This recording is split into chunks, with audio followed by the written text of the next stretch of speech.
अगर उस जलवायु में कुछ परिवर्तन आता है तो किसी के लिए भी पृथ्वी पर जीवित रह पाना संभव नहीं है।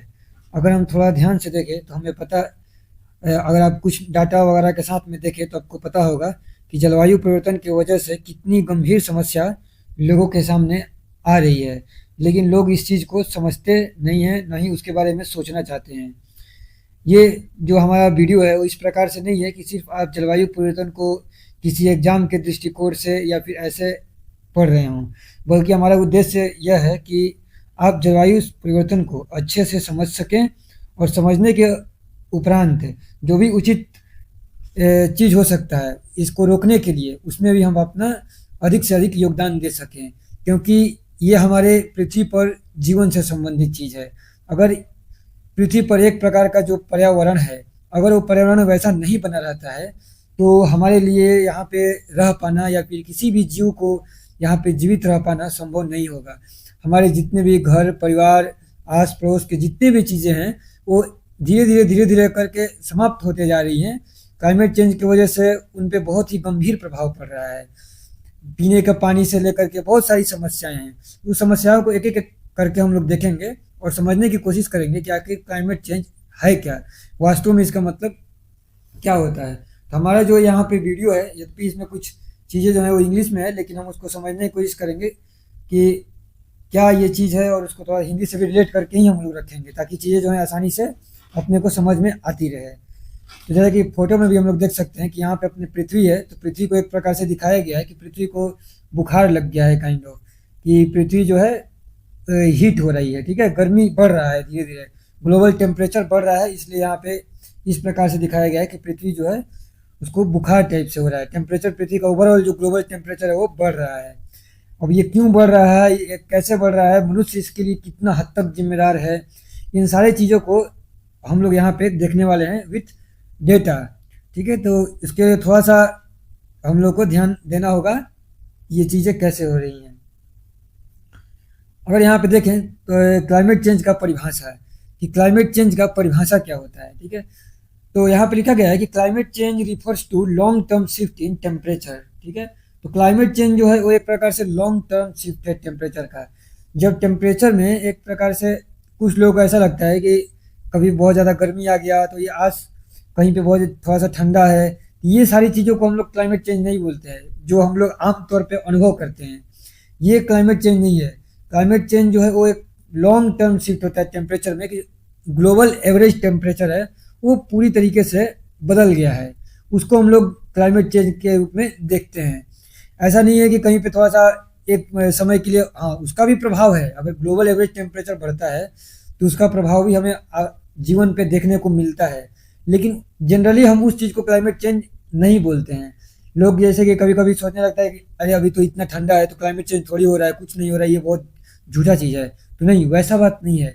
उसके लिए आपको गंभीर रूप से थोड़ा सा स्टडी करना पड़ेगा, समझना पड़ेगा कि क्लाइमेट चेंज और लोकल इन्वायरमेंट में बहुत बड़ा अंतर है। उस अंतर को आपको समझना होगा। लोकल इन्वायरमेंट का अंतर और पूरा का पूरा क्लाइमेट चेंज जिसके से पृथ्वी प्रभावित है उसमें थोड़ा अंतर है। इस चीज़ को हमें समझना होगा। यहाँ पे इसी चीज़ को लिखा गया है कि long term shift in temperature. अगर टेम्परेचर में लॉन्ग टर्म शिफ्ट आ जाता है तो उसको हम लोग क्लाइमेट चेंज के कैटेगरी में रखेंगे कि एवरेज टेम्परेचर पूरा लंबा दिन से अगर बढ़ गया है तो उससे बहुत ज़्यादा हानि होता है, ठीक है। अब यहाँ पे लिखा गया है कि उसके साथ में वेदर पैटर्न्स में भी चेंज आ सकते हैं कि such shift can be natural, ठीक है, due to change in sun's activity और लार्ज वोल्केनिक इरप्शंस। यानी कि जो ये चेंज है, सूर्य में अगर कुछ चेंजेज आते हैं या फिर कहीं ज्वालामुखी वगैरह फटता है तो उसके वजह से भी ये चीज़ें हो सकती हैं, आ सकती है। लेकिन अब भी जो है पॉइंट है, ये ऐसा नहीं है, ठीक है। अगर प्राकृतिक कारणों से, अगर प्राकृतिक आपदा के रूप में हमारे पास जलवायु परिवर्तन उपस्थित होता तो शायद हमारे लिए कोई उतना गंभीर समस्या नहीं होता। लेकिन अगर हम ध्यान से देखें तो इसमें इस बार क्या हो रहा है, ऐसा हो रहा है कि मनुष्य के ये जो समस्या है मनुष्य जनित है, ठीक है। Human activities have been main driver of climate change since 1800। तो 1800 के बाद में जो मनुष्य निर्मित ये समस्या उत्पन्न हो रही है। क्यों, मनुष्य ने कैसे इसको प्रभावित किया है, तो मेनली दो वजह से। अगर हम लोग उसमें फाइनली अगर एक बोले तो एक प्रकार से उपभोग और अज्ञान। वो मनुष्य में इतना ज़्यादा उपभोग करने का जो लालच है कि व्यक्ति क्या करता है, चाहता है कि प्रत्येक व्यक्ति एक प्रकार से पूरा का पूरा ब्रह्मांड को भोग लेना चाहता है। तो उसकी जो ये अनंत इच्छा है भोग करने की, उसके वजह से आज पृथ्वी पर क्लाइमेट चेंज जैसी समस्या उत्पन्न हो रही है, जिसकी वजह से पूरा का पूरा मनुष्य ही नहीं बल्कि सारे जीव और जंतु खतरे में आ गए हैं। यानी कि पूरा इकोसिस्टम, जो जीवन का इकोसिस्टम है पृथ्वी पर, वही एक प्रकार से समाप्ति के कगार पर आ रहा है। मतलब कि कई सारी प्रजातियां विलुप्त हो रही हैं, हमें पता भी नहीं चल पा रहा है। ये जो है यहाँ पे मेन फैक्टर है जिसको कि हम लोग, और ये सारी चीज क्यों हो रही है? तो ह्यूमन एक्टिविटीज की वजह से। दो चीजें हो सकती है, मान लेते हैं कि पृथ्वी है, इतना बड़ा ब्रह्मांड है, कभी कोई दूसरा ग्रह आके टकरा गया पृथ्वी से, पृथ्वी नष्ट हो गई, तो ठीक है, हम उसमें कुछ नहीं कर सकते हैं, वो प्राकृतिक कारण हो गया, तो उसमें हम अपने को जिम्मेदार नहीं ठहरा सकते हैं। लेकिन अगर सब चीज़ ठीक है, बाहर से कोई आपदा नहीं आ रही है, तो ह्यूमन मेड ये जो आपदा है कि मनुष्य के द्वारा पृथ्वी पर इतना जो बड़ा उसके उपभोग करने की वजह से जनसंख्या इतना ज़्यादा, मनुष्य का ही जनसंख्या इतना ज़्यादा बढ़ने से, उसके नहीं सोचने की वजह से ये जो समस्या है पृथ्वी पर उपस्थित हुई है। जो मेन रीजन इसमें क्या है क्लाइमेट चेंज का? तो burning of fossil fuel. Fossil fuel क्या होते हैं?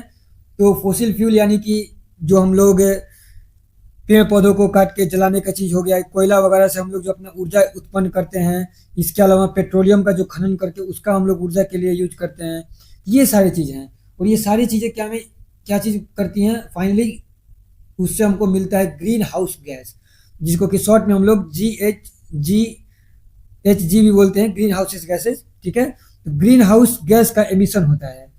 तो इस चीज़ को यहाँ पे जब ग्रीन हाउस गैस एमिशन होता है तो उसके वजह से ही क्लाइमेट चेंज होता है। इस चीज़ को हम लोग आगे भी वीडियो में धीरे धीरे समझने की कोशिश करेंगे। तो ग्रीन हाउस क्या होता है कि एक प्रकार से ब्लैंकेट की तरह हो जाता है, पृथ्वी के चारों तरफ ब्लैंकेट बना रहता है। जैसे कि हम पृथ्वी पर हैं तो पृथ्वी के चारों तरफ हवा का ब्लैंकेट है, हवा है, हवा से पूरी पृथ्वी ढकी हुई है। तो उसी प्रकार से ग्रीन हाउस गैस का ब्लैंकेट बन जाता है। और ये जो ग्रीन हाउस गैस है ये क्या करता है? ये मेजर फैक्टर है क्या चीज़ में? क्लाइमेट चेंज को बढ़ावा देने में। और ग्रीन हाउस गैस कहाँ से आ रहा है? तो जो मेन रीजन है वो है बर्निंग ऑफ फोसिल फ्यूल, कि फोसिल फ्यूल का बर्निंग होता है, ये एक रीजन है। और भी रीजन है, उसको भी हम लोग एक्सप्लोर करेंगे आगे। ठीक है, तो ये चीज़ हो गया हमको। यानी कि एक प्रकार से यहाँ पे ये चीज वही दिखाया जा रहा है कि पृथ्वी का टेम्परेचर बढ़ रहा है, हमें इंडस्ट्रीज और उपभोग को थोड़ा सा कम करना है। ये सारे जो पिक्चर्स है यूनाइटेड नेशन के वेबसाइट से ली गई हैं। अब जाके यूनाइटेड नेशन के वेबसाइट पर भी इस चीज़ को अच्छे से पढ़ सकते हैं, समझ सकते हैं कि कितनी बड़ी समस्या के रूप में हमारे पास उपस्थित है जलवायु परिवर्तन, जिसको मनुष्य पूरी तरीके से इग्नोर कर रहा है। हम उसे बिल्कुल भी किसी भी प्रकार से इग्नोर नहीं कर सकते हैं। ठीक है, तो इसको हम लोग और थोड़ा सा आगे समझते हैं और देखते हैं कि इसमें क्या चीज़ है। तो यहाँ पे सबसे पहले हम लोग देखते हैं कि ग्रीन हाउस गैस के बारे में ही देख लेते हैं कि ग्रीन हाउस गैस होता क्या है और ये कैसे उत्पन्न होता है। ठीक है, तो मेनली 4 चीज़ है ग्रीन हाउस गैस में। सबसे पहले है कार्बन डाइऑक्साइड, ठीक है, दूसरा है अपने पास मीथेन, फिर है नाइट्रोजन ऑक्साइड, और लास्ट में होता है फ्लोरिनेटेड गैस। ठीक है, तो 4 प्रकार की चीज़ें हैं, carbon dioxide, methane, nitrous oxide और फ्लोरिनेटेड गैस। हो सकता है आपको कि ये चीज़ें क्या केमिस्ट्री की चीज़ें पढ़ाई जा रही हैं, आपका दिमाग इससे घूम जाए, तो वैसा नहीं सोचना है। ये केमिस्ट्री की चीज़ है, तो मनुष्य का शरीर भी केमिस्ट्री पर ही आधारित है। अगर हम अपने केमिस्ट्री और बायोलॉजी को नहीं समझेंगे तो हम जैसे हैं वैसे नहीं रह पाएंगे। इसको केमिस्ट्री समझ के नहीं पढ़ना है या नहीं समझना है, इसको ये समझ के इसको सुनना आवश्यक है, क्योंकि ये हमारे लिए है, हमारे जीवन के लिए है, हमारे जो लोग हैं जिनके साथ हम रहते हैं, खेलते हैं, जीवन जीते हैं, उनके जीवन के लिए है। न कि सिर्फ इसको कि केमिस्ट्री है कि carbon dioxide, methane, nitrous oxide, तो इसको ऐसे अगर हम लोग समझेंगे तो फिर समस्या का हल नहीं होगा।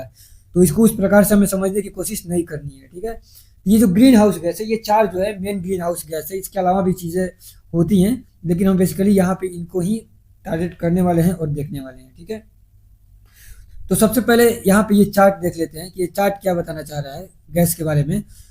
तो ये कार्बन डाइऑक्साइड है, ये जो चार्ट है ये है ग्लोबल वार्मिंग पोटेंशियल, कि ग्लोबल वार्मिंग करने में किस गैस का क्षमता सबसे अधिक है और किसका सबसे कम है। तो चारों गैस में जो कार्बन डाइऑक्साइड है उसका क्षमता सबसे कम होता है। ठीक है, कार्बन डाइऑक्साइड बहुत एक प्रकार से इसका जो क्षमता है ग्लोबल वार्मिंग करने का वो बहुत कम होता है। उससे अधिक यानी कि 30 गुना ज़्यादा क्षमता किसका होता है? मीथेन का होता है। और नाइट्रस ऑक्साइड का क्षमता जो है 300 गुना ज़्यादा होता है, जबकि फ्लोरिनेटेड गैस का क्षमता कितना हो जाता है? 1000 गुना तक ज़्यादा हो जाता है। यानी कि कार्बन का एक मॉलिक्यूल अगर है तो वो कार्बन वो जो ग्रीन हाउस ग्लोबल वार्मिंग करने में कुछ कम मतलब कि इफेक्ट डालेगा, जबकि मीथेन है तो उससे 30 गुना ज़्यादा डालेगा कार्बन डाइऑक्साइड की तुलना में। नाइट्रस ऑक्साइड जो है कार्बन डाइऑक्साइड की तुलना में 300 गुना ज़्यादा इफेक्ट डालेगा ग्लोबल वार्मिंग करने में, ठीक है। और जो फ्लोरिनेटेड गैस है, जो क्लोरोफ्लोरोकार्बन्स होते हैं, वो 1000 गुना ज़्यादा क्या करेंगे, प्रभाव डालेंगे गर्मी बढ़ाने में, ग्लोबल वार्मिंग बढ़ाने में, ठीक है। इस चीज़ को हमको यहाँ पे ध्यान रखना है। तो ये पावर है, ग्लोबल वार्मिंग पोटेंशियल बोला जाता है। ग्रीन हाउस गैसेस का अपना ग्लोबल वार्मिंग पोटेंशियल डिफाइन किया गया है कि प्रत्येक गैस, अलग अलग गैस कितना ज़्यादा प्रभावित कर सकती है, उसकी क्षमता है। होता है ना, किसी में ज़्यादा बल है, किसी में कम बल है। तो फ्लोरिनेटेड गैस जो है उसमें बहुत ज़्यादा बल है क्या करने का, ग्लोबल वार्मिंग करने का, यानी कि पृथ्वी का वैश्विक तापमान है उसको वृद्धि करने का बहुत ज़्यादा क्षमता रखता है क्या, फ्लोरिनेटेड गैस, ठीक है। अब हम देखते हैं कि इस गैसेस, पृथ्वी का वायुमंडल में ये गैसेस कैसे बढ़ रही हैं। हमारा मनुष्य वैसा कौन सा काम कर रहा है जिसकी वजह से ये गैसेस बढ़ रही हैं, और सबसे ज़्यादा गैस कौन सा है पृथ्वी के वायुमंडल में। तो सबसे ज़्यादा जो गैस है वो है कार्बन डाइऑक्साइड, जो कि कुल 80% है, ठीक है।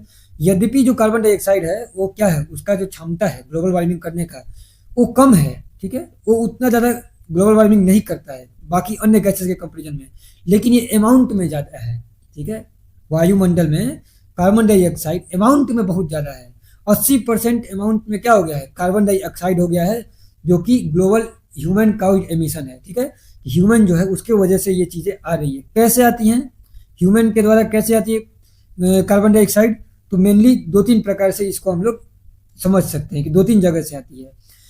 एक तो होता है जैसे कि हम लोग वहाँ से जो भी हम लोग तेल निकालते हैं, ठीक है, जो भी सऊदी अरब हो गया, ये सारे कंट्रीज हैं जो खाड़ी देश है, वहाँ से खनन किया जाता है तेल का।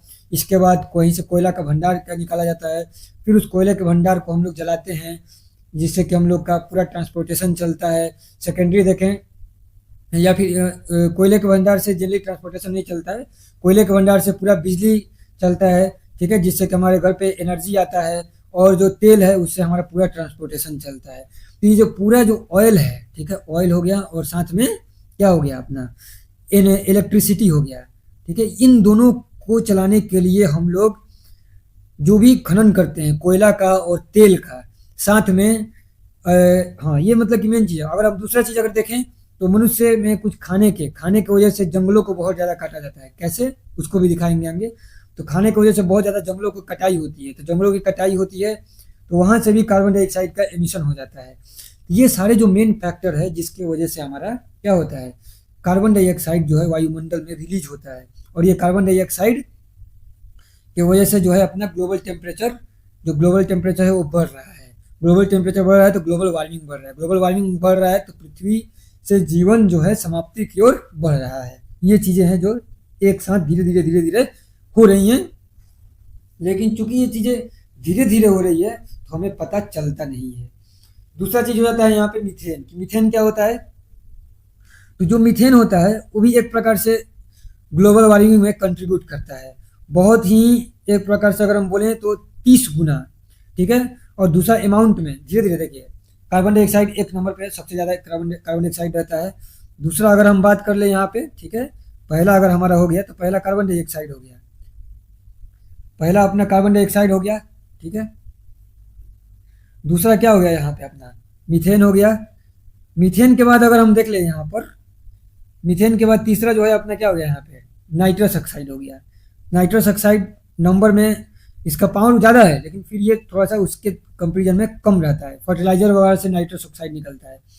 लास्ट में आता है फ्लोरिनेटेड गैस, जिसको कि हम लोग क्लोरोफ्लोरोकार्बन्स बोलते हैं। ये सारी चीज़ें कहाँ से आती हैं, ये सारी चीज़ें इंडस्ट्री से आती हैं, और कभी कभी जो हम लोग एयर कंडीशनर्स यूज करते हैं उसके वजह से आता है। तो जो एयर कंडीशनर्स यूज करते हैं उसमें भी थोड़ा बहुत क्लोरोफ्लोरोकार्बन्स हो जाता है, और या फिर जो इंडस्ट्रियल जो होते हैं, इंडस्ट्रियल प्रोसेस मैन्युफैक्चरिंग जो होता है, उसकी वजह से ये जो है फ्लोरिनेटेड गैस जो होती हैं वो एमिट होती हैं इन्वायरमेंट में। और ये सारी क्या करती हैं, सारी की सारी गैसेज जो हैं कंट्रीब्यूट करती हैं ग्लोबल वार्मिंग को बढ़ाने में। पृथ्वी का जो ग्लोबल टेम्परेचर है, वैश्विक तापमान है, उसको इंक्रीज करने में कंट्रीब्यूट करती है। तो ये जो हो गया एक प्रकार के फैक्टर्स हो गए।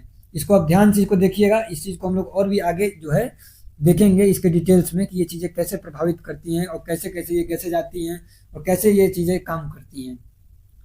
और मेनली चीज़ तो मैं बता ही रहा हूँ कि ये इस प्रकार से नहीं है कि ये केमिस्ट्री के लिए है, ठीक है चीज़ें आपको सीखने के लिए ये चीज़ें उस प्रकार से हैं, लेकिन जो मेन मकसद है वो है अपना यहाँ पे पृथ्वी पर किस प्रकार से जो जीवन है वो बना रहे, ठीक है।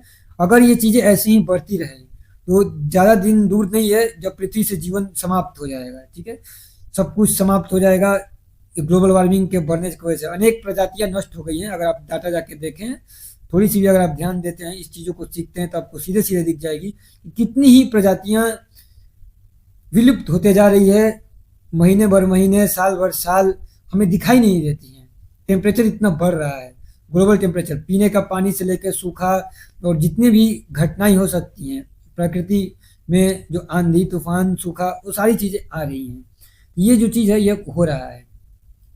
अभी मैं आपको एक डाटा दे रहा हूँ, ये डाटा जो है एक प्रकार से मनुष्य के भोग से, इसमें हम लोग अपना एक प्रकार से योगदान दे सकते हैं। मांसाहार, मांसाहार की वजह से क्या चीज़ें हो रही है वो मैं यहाँ पे आपको दिखाना चाहता हूँ।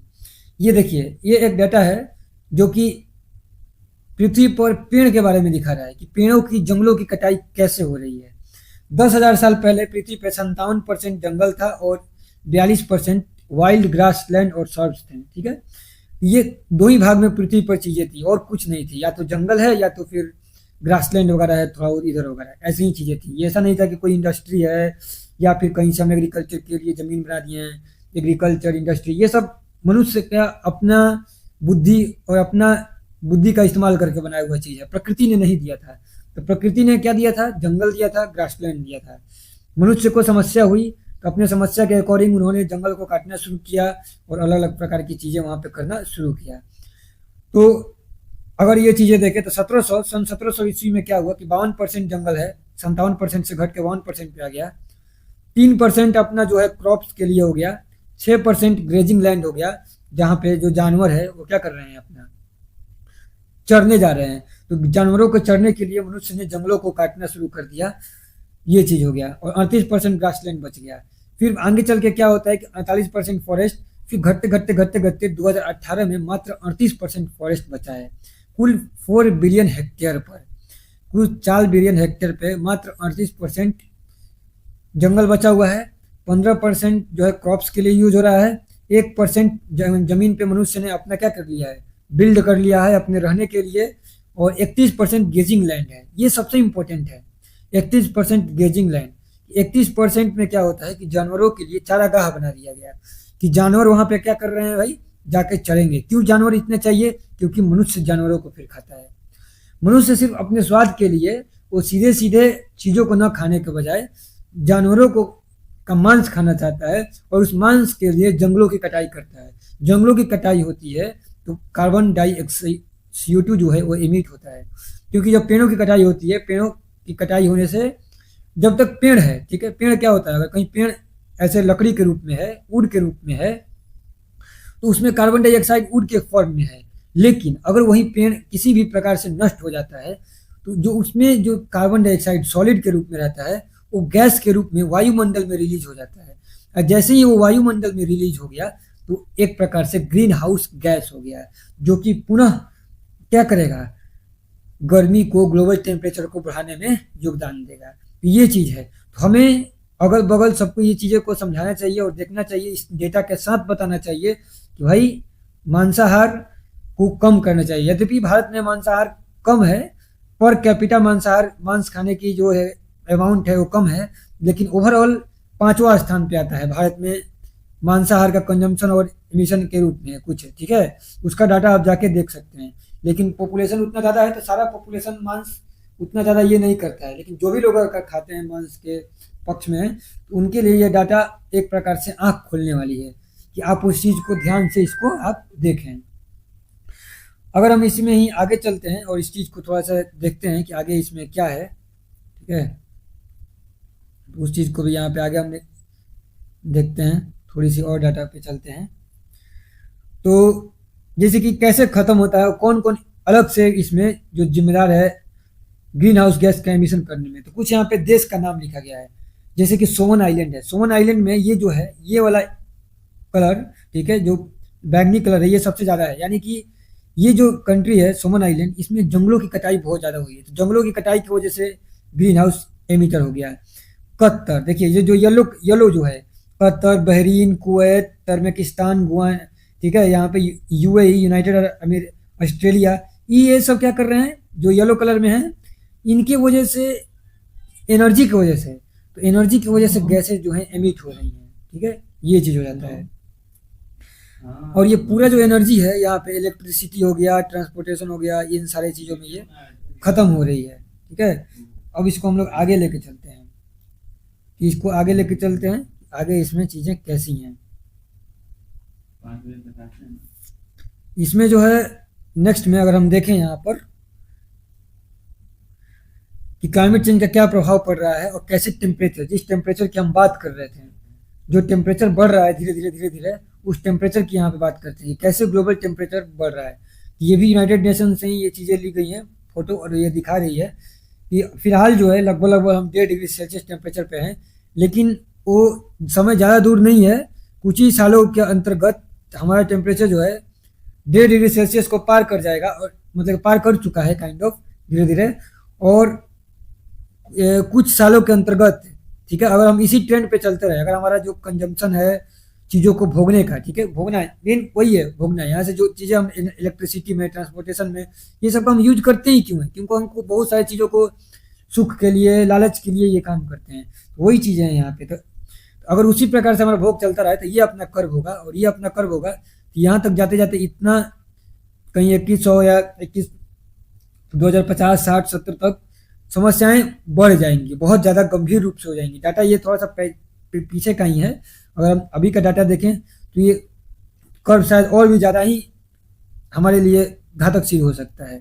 ये जो है 3 प्रकार का यहाँ पे कर्व बना हुआ है, कि हम करेंटली जो हम ट्रेंड फॉलो कर रहे हैं वो ये वाला ट्रेंड है, हम इस ट्रेंड पे चल रहे हैं, लेकिन हमें अपने चीज़ों को घटा के कोशिश करनी है धीरे धीरे धीरे धीरे हम नीचे के ट्रेंड पर आएँ, लेकिन नीचे के ट्रेंड पे हम आ नहीं पा रहे हैं।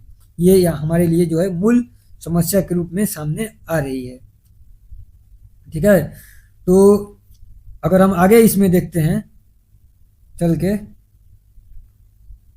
कि फाइनली इससे क्या फर्क पड़ रहा है, तो फाइनली जो है अपना यहाँ पर कि बहुत सारे लोगों को जो कि बताए थे कि मीन्स इन वार्मर टेम्परेचर जो लगता है ना, वही उन लोगों को लिए होता है ग्लोबल वार्मिंग, लेकिन नहीं, वैसा बात नहीं है।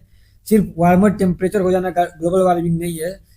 एक चीज़ हम लोग को समझना चाहिए यहाँ पे, temperature rise is only the beginning of a story, because the earth is a system. जो अर्थ क्या है, एक प्रकार से पूरा सिस्टम है, ऐसा नहीं है कि कोई एक यहाँ पे चीज़ है, एक चीज़ नहीं है, पूरा का पूरा अर्थ सिस्टम है, and everything is connected, her cheese connected है। हम इस चीज़ को देखते नहीं हैं, हमें लगता है कि हम अलग हैं और हम अलग जी लेंगे, तो हमारा भ्रम है, और भ्रम के अलावा कुछ भी नहीं है। एवरीथिंग इज कनेक्टेड, पृथ्वी पर जीवन है तो बहुत सारी चीज़ें हैं साथ में, तभी लोग जी पा रहे हैं, हमारे घर परिवार सब लोग जो भी हैं वो चीज़ें चल पा रही हैं।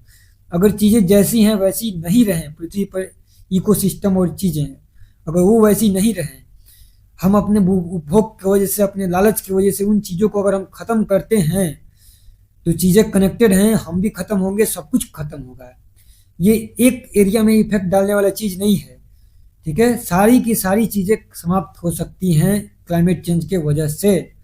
ये यहाँ पे लिखा गया है इंटेंस डॉट, यानी कि एक प्रकार से पूरा गंभीर सूखा पड़ेगा, वाटर स्कैरसिटी, पीने को पानी नहीं मिलेगा, सीवियर फायर, हम लोग आए दिन देख रहे हैं कि जंगलों में आग लग रही है, राइजिंग सी लेवल, शहर के शहर डूब जाएंगे, फ्लड आएगा, और मेल्टिंग पोलर आइस। आप जाके देखिए तो बार बार कितने सारे ग्लेशियर्स टूट रहे हैं, और टूट के ग्लेशियर्स के टूटने की वजह से भी अनेक प्रकार की ग्लोबल वार्मिंग में भी फिर से बहुत मिलता है। उन चीज़ों को हम लोग आगे कभी देखेंगे, समझेंगे। तो इस वीडियो के लिए इतना ही रखते हैं, बाकी फिर से अगले बार नई जो है इसमें वीडियो को हम लोग देखा जाएगा, ठीक है, तब तक के लिए धन्यवाद।